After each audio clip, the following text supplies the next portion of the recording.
안녕하세요. 부동산 다이얼입니다. 요즘에는 투자하는 거에 대해서 많이 힘드시죠? 예전에 이제 주택으로 얘기를 하면 아파트 같은 경우가 찍었다 팔고 이렇게도 충분히 가능했었단 말이에요. 근데 지금은 찍었다가 못 파니까 물리고 찍었다가 못 파니까 계속 뭔가가 잡혀 있는 상황인 거고 이 주택수만 늘어나고 그런 상황 아닐까요?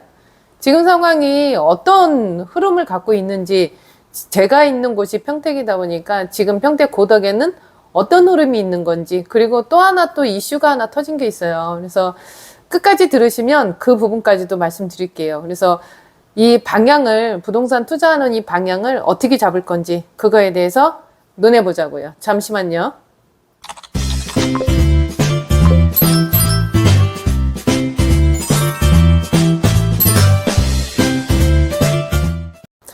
네, 부동산 다이얼입니다. 서두부터 너무 장엄하게 말씀을 드렸죠. 근데 네이버 밴드에 부동산 다이어리에서 부동산 뉴스를 아침마다 올려드리고 있는데, 이런 뉴스를 봤어요. 그러다 보니까 이게 조금, 좀 투자하는데 문제가 생길 수 있겠다, 이런 생각이 들어요. 지금 문재인 정부 이후에 윤석열 정부가 들어오면서 문재인 정부에서 만들어놨던 그 부동산 정책 자체를 엄청나게 지금 또 바꾸고 있단 말이죠. 근데 이 바꾸는 과정이 조금은 이제 삐걱삐걱 하면서 가는 것 같아요. 뭐 제가 친구들하고 얘기할 때는 좀 더 심하게 얘기를 하는데 그래도 뭐 방송이니까 좀 제가 제 나름대로 정제해서 얘기를 할게요. 지금 윤석열 정부 같은 경우는 문재인 정부 때 해왔던 부동산 정책이나 이런 부분들을 다 거의 바꾸다시피 하고 있는 상황이다 보니까 이 부분에 대해서도 정말 내가 예민하게 촉각을 곤두쓰지 않으면 이 부분이 굉장히 힘들어요. 그렇게 주택 수를 많이 늘린다고 해놨는데도 불구하고 뭐 이거는 뭐 PF다 뭐 이런 부분들이 안 되다 보니까 공급량이 떨어지는 거고 이게 뭐 윤석열 정부의 문제는 아닌 것 같아요. 이 경기 흐름하고 윤석열 정부하고 어떻게 보면 맞닥뜨려져서 이 상황이 된 상황인 건데 그러다 보니 공급량이 딸릴 거고 공급량이 딸리면 기존에 있는 아파트들 가격이 오를 거고 그러면 전세 가격이 오를 거고 누군가가 투자를 해서 누군가가 사주고 팔아주고 이렇게 해야지만 뭔가 돌아갈 수 있는 여지가 있는데 그 돌아가는 여지에 대해서는 중간에 개인 아닌 법인들이 해줬었단 말이죠. 부동산 법인들이. 근데 이제 그 부분도 조금 힘들어지지 않았나 이제 그런 생각이 들어요. 그래서 이거를 실시간으로 채팅식으로 한번 해보고 싶은데 이제 그거는 제가 준비를 해볼게요. 맨날 준비한다고 해놓고 계속 시간이 더디 가고만 있는데 오늘은 이런 식으로 한번 풀어볼게요. 그래서 지금 고덕제 신도시 같은 경우가 아파트 매매 가격이 어떤 식으로 변동이 있는지 시세가 어떤 식으로 변동이 있는지 이거 하고 이제는 투자를 어떻게 해야 될 것인지 그거 하고 이 두 가지를 좀 말씀드려 볼게요. 일단은 컴퓨터 보시면서 말씀드릴게요. 제가 사무실을 운영하는 곳이 고덕이니까 고덕에 대해서 좀 볼게요. 요즘에 계속 제가 얘기했었던 게 고덕지 신도시에 있는 제일 풍경지 말씀을 드렸잖아요. 이거는 아실이라고 해서 아파트 실거래가 신고된 거 그 부분에 대해서 얘기를 하는 거예요. 33평 이 부분의 매매가 보시면은 6억 5천 이 뭐 6억대 같은 경우에는 지금 어떤 상황인지는 모르겠어요. 이렇게 나왔었으면 이분은 정말 잘 사신 거고 이 7월 24일 날 이 상황이라면 정말 잘 사신 거고 지금 6억 5천이란 말이죠. 6억 5천에서 잘 내려가지를 않아요. 그때 제가 영상 하나 서한 이다음 거 분양하는 거 그거 보여드리면서 그 얘기를 했어요. 이게 만약에 다 뭐 당첨이 되고 계약서 발행이 되고 그러면 구 아파트들의 금액이 올라갈 거예요 라고 말씀을 드렸잖아요. 그러다 보니까 그게 지금 현실로 나오는 거죠. 그 전 같은 경우에는 6억 3천에서 조정이 들어와서 6억 1천 요 정도에도 충분히 가능했었던 거예요. 요 부분이. 그런데 지금은 처음부터 금액 나오는 게 6억 5천이에요. 6억 5천, 6억 7천, 6억 5천짜리도 잘 없는 상황 같아요. 그러면 6억 5천이 처음 금액이라면 여기서 조정이 들어간다고 해도 1000에서 2000 정도는 들어갈 수는 있는데 6억 5천 물건도 이제는 별로 없단 말이죠. 6억 7천 정도까지 나오는 상황인 거고 이런 식으로 계속 아파트 가격이 지금은 올라가고 있는 상황 2000에서 3000 제일 풍경채만 그럴까? 아니요. 지금 파라곤도 그러고 있어요. 파라곤 좀 봐드릴게요. 지금 파라곤 아파트인 거고 33평인 거고 매매를 보고 있는 상황. 지금 6월달 같은 경우에 6억 5,400, 지금 7월달 6억 8,500 이런 식으로 금액대가 올라가고 있는 부분인 거죠. 그래서 이 부분들이 지금 요 부분에서 조금 조정이 들어온 상황이다 보니까 조정이 들어오면서 거래가 되고 있는 부분인 거잖아요. 그래서 고덕 파라곤 같은 경우에도 지금 요 상황이라고 보시면 될 것 같고요. 신한 인스빌을 한번 볼게요. 자, 신한 인스빌 같은 경우에도 지금 5억 9천대. 기존에 있었던 거는 5억 6천, 5억 8천 요 정도 됐었던 게 또 이제 5억 9천대, 이제 6억이 다 돼가는 상황인 거죠. 이런 식으로 되다 보니까 서한 이다음 분양하는 그 분양가가 이제 하한가가 된 거죠. 그래서 그 아파트들이 쭉 따라 올라가고 있는 상황인 거고, 지 2단계를 한번 볼게요. 대강 로제비앙 아파트 같은 경우 33평 매매건이에요. 그래서 이 차트를 보시면 내려갔다가 이제 올라가는 추세, 이런 식으로 보시면 될 것 같고, 이 리시빌 같은 경우는 여기 보시면은 변동사항이 별로 없어요. 예전이나 지금이나. 그래도 예전이나 지금이나 별로 변동사항이 없는데, 이 상황은 뭐냐면 이 초등학교 같은 경우가 이제 고덕 초등학교를 다니는 게 아니고 여기는 또 다른 초등학교를 다녀야 되거든요. 그래서 학군 자체가 달라지는 거죠. 그래서 엄마들 초등학교 다니는 엄마들 같은 경우에는 이 리슈빌 아파트를 그래서 이제 배제하고 들어가는 상황인 거고, 그게 아니라고 한다면 그래도 가성비는 제일 괜찮은 아파트가 리슈빌 아파트. 지금 호반 서밋 아파트를 보여드리면 33평의 매매건인 거고요. 이런 식으로 해서 올라갔다가 내려갔죠. 그래서 요 금액대가 나오는 거예요. 요게 3층이니까 그나마 5억 9천대인 거고, 지금 9층 같은 경우는 6억 3천, 6억 4천 요 정도로 나오고 있는 상황인 거고요. 간혹 지금 제일 풍경채 아파트에 대해서도 물건이 나오고는 있어요. 그래서 요것도 보시면 지금 이 부분 같은 경우는 그냥 쭉 끌어올른 상황인 거죠. 왜냐면 요때는 거래가 있었다가 요 부분에서는 거래가 없었죠. 2년 미만인 아파트다 보니까 양도소득세 문제가 있어서 요번에 거래된 금액이 이렇게 되는 것 같아요. 여기 밑에 보시면 요 등기치고 했던 부분들이 23년도 6월이잖아요. 그때 이제 했었던 부분에 요번에 하나 이제 찍힌 게 6억 5,900에 26층이 찍힌 것 같아요. 지금 매매 물건이 나온다고 하면은 뭐 6억 8천 요 정도까지는 생각을 하시더라고요. 그래서 요 부분이 있고, 이 풍경채 2차 같은 경우에는 요 식으로 보시면 매매에 33평형 23년도 9월에 4억 6,500이었던 게 23년도 10월에 4억 8,500, 그 다음에는 매매건이 없어요, 아직까지는. 그래서 요 부분들이 2년이 지나는 시점에 아마 물건들은 또 나올 수 있는 여지가 있겠죠. 그러면 지금 이 아파트 매매 가격이 6억 8천에서 7억대에 나오지 않을까, 이제 그런 생각이 들거든요. 그러면 지금 이거는 실거래가 신고했던 거잖아요. 지금 호가, 내놓는 금액의 호가는 어떤 것인지 네이버 부동산에서 한번 볼게요. 자, 이번에는 아시를 보셨으니까 네이버 부동산에 매물이 어떤 식으로 호가가 올라와 있는지 그거를 한번 봐드릴게요. 여기 제일 풍경채인 거고요. 33평형 ABC, 그리고 전체동인 거고 동일 매물을 묶어버렸어요. 그래서 여기가 6억 2천인데 싸게 나왔죠. 근데 이게 2층이란 말이죠. 2층 17층임에도 불구하고 6억 9천, 여기가 6억 4천, 6억 5천. 그러니까 예전에 6억 1천대 물건을 여기 6억 1천이 나오기는 하는데, 이거는 한번 전화는 드려봐야 될 것 같아요. 이 부분들이 저층 같은 경우에는 뭐 4층이나 5층 같은 경우에도 지금 움직임은 6억 3천 뭐 이런 식으로 해서 예전에 6억대 나왔던 게 이런 식으로 다 움직이고 있거든요. 그래서 제일 풍경채 같은 경우에는 요 정도로 나와 있고, 그 다음에 고덕 파라곤을 한번 볼게요. 고덕 파라곤인 거고 33평 동일 매물은 묶은 거고요. 여기 보시면 7억대, 6억 7천, 6억 8천, 6억 7천 요 정도라고 한다면 지금 분위기는 바뀌어져야 되는 거예요. 제가 그 전에 계속 얘기했잖아요. 제일 풍경채가 가성비가 제일 좋다고. 이제는 제일 풍경채가 파라곤을 같이 이제 대등하게 가는 상황인 거죠. 예전에는 파라곤이 계속 높았단 말이에요. 근데 지금은 이 제일 풍경채가 파라곤을 쫓아가고 있는 상황. 왜? 초등학교, 중학교, 고등학교가 학군이 다 있잖아요. 그러다 보니까 파라곤하고 동등하게 가고 있지 않나, 이제 그런 생각이 드는 거죠. 그래서 이런 부분들이, 이게 흐름이 계속 바뀌다 보니까 이런 흐름들을 계속 쫓아가지 않으면 내가 이 부동산에 대해서 조금은 도태되지 않을까, 이제 그런 생각이 드는 거죠. 그래서 지금 결론을 내려드리면 고덕에 있는 아파트 같은 경우에는 서안 이다음 이후로 구 아파트들이 움직임이 다 2, 3천이 올라가고 있는 상황인 거고, 제일 풍경채 같은 경우가 초중고라는 학군 때문에 파라곤하고 같이 동등해 가는 그런 상황이 되는 상황인 거죠.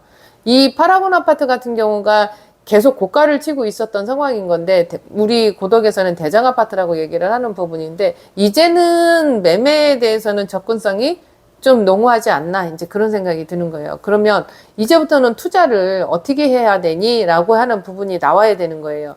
이 아파트가 계속 올라가는 상황이다 보니까, 그러면은 이 아파트가 계속 올라가는데 내가 지금 들어가도 돼요? 네, 지금 빨리 들어오셔야 되는 상황인 거죠. 왜냐면 또 올라갈 거니까. 왜 또 올라가야 되는 그 근거가 뭐가 있니? 라고 물어본다고 한다면, 조금 전에 서두에서도 말씀드렸듯이 지금은 아파트 분양하는 부분들이 이게 PF가 너무 일으켜지기가 힘드니까 공사들을 못하고 분양하는 상황이 안 된단 말이죠. 지금 평택 같은 경우에도 분양은 해요. 분양은 하는데 고덕국제 신도시 인근으로 분양을 하는 게 아니고 저쪽 화양지구 쪽으로 이제 분양을 하고 있는 상황인 거고, 고덕국제 신도시에 분양하는 거는 지금 브레인시티나 아니면은 가재지구에 있는 이런 부분들은 아파트 분양을 하죠. 아파트 가재지구 같은 경우에는 이제 거의 다 완판이 됐어요. 그리고 이제 브레인시티 쪽으로 가겠죠. 근데 브레인시티 쪽도 지금 금액대가 만만치는 않단 말이죠. 고덕으로 들어올 거냐, 브레인시티로 갈 거냐라고 얘기를 한다고 한다면, 고덕국제 신도시 같은 경우가 지금 올라가는 갭이 브레인시티보다는 훨씬 더 갭이 클 거예요. 브레인시티가 1억이 올라간다고 한다면 고덕국제 신도시는 2, 3억이 올라갈 수 있는 갭이 훨씬 크죠. 그런데 문제는 있는 거죠. 얘는 신축인 거고 브레인시트는. 그리고 이 고덕지 신도시 같은 경우에는 구축이 되고 있는 부분인 거죠. 근데 이 부분이 단순히 그것만 비교를 할까? 인프라나 학군이나 이런 부분들을 비교를 할 때는 고덕지 신도시를 무시할 수 없는 상황인 거죠. 그리고 유일하게 지하철역이 있다는 거. 이런 부분에 의해서 지금 계속 아파트에 대한 구호 아파트에 대한 부분이 올라가고 있는데, 또 문제가 나온 게 이번에 이제 세제 개편을 하면서 나온 이제 부분이 있어요. 이거는 뉴스에 나온 거는 아닌데 이거를 정리를 해 놓으신 분이 있거든요. 제네시스 박이라고. 그래서 그분 카페에서 일단은 좀 볼게요. 여기 제네시스 박 카페인 거고요. 부동산과 세금이라는 카페를 지금 운영하고 계시는 거고, 유튜브나 뭐 이런 부분들, 그 세법에 대해서, 부동산 세법에 대해서 좀 많이 잘 편하게 풀어주세요. 그래서 이 부분은 제가 링크를 걸어 드릴게요. 앞으로 부동산 법인은 더욱 힘들어지겠군요. 라고 얘기를 했어요. 24년도 세법 개정안의 숨은 그림 찾기라고 얘기를 하시더라고요. 이 부분이 뭐냐면, 다른 거는 모르겠어요. 다른 거는 모르겠고, 성실신고 확인 대상 소규모 법인에 대한 법인세 과표 구간 세율 조정을 하겠다. 기존에 현행에는 이런 식으로 과표 기준이 2억 이하 9%였었고 2억 초과 200억 이하는 19%였대요. 다른 구간은 뭐 우리하고는 상관이 없으니까. 근데 2억 초과되는 부분이 이게 상당히 힘들었다고 얘기를 해요. 우리가 부동산 법인을 하면서 가족법인이나 아니면 부동산 법인을 하면서 2억 초과되는 부분들이 그닥 많이 나오지를 않았던 상황이다 보니까 9% 정도를 내셨던 부분인데, 이게 이제 200억 이하로 해서 2억 이하라는 구간이 없어져 버리는 거죠.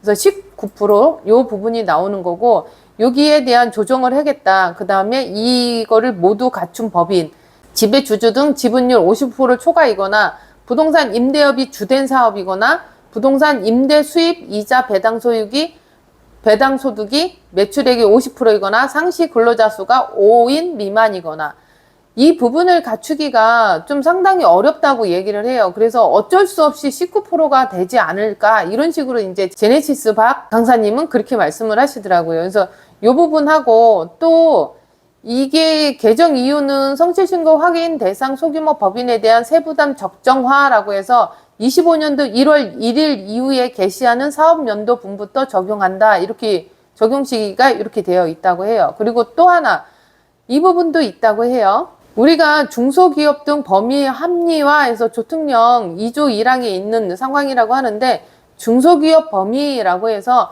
왜 우리가 중소기업이야 이렇게 말씀하실 수 있는데, 요 거를 보시면 이해가 가더라고요. 다른 부분은 상관없어요.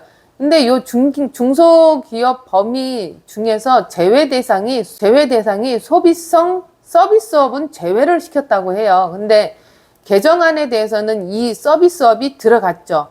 추가가 돼 있는 부분이 부동산 임대업, 성실신고 확인 대상 소규모 법인, 조금 아까 봤죠? 이 부분에 대해서는 적용을 시키겠다고 얘기를 해요. 그래서 개정 이유는 개인, 법인 간 과세 형평 제고 및 제도 합리화, 적용 시기는 영시행일 이후 개시하는 과세연도분부터 적용. 이 부분에 대해서 조금 풀면서 마무리를 짓게요. 저희 고덕구치 신도시에 대한 아파트 부동산 거래 신고한 거, 그 다음에 호가 나온 거, 그리고 부동산 법인에 대해서 이번에 세제가 개편이 되는 부분, 이런 부분들을 좀 풀어드렸는데 결론은 그거예요. 우리가 아파트 같은 경우, 주택 같은 경우가 개인이 사고 팔고 그러면 이 양도 차익이라고 하잖아요. 양도 차익이 많이 나오니까 이거를 조금 절세를 하려고 부동산 법인을 만드셨단 말이에요. 부동산 법인 아니면 가족 법인으로.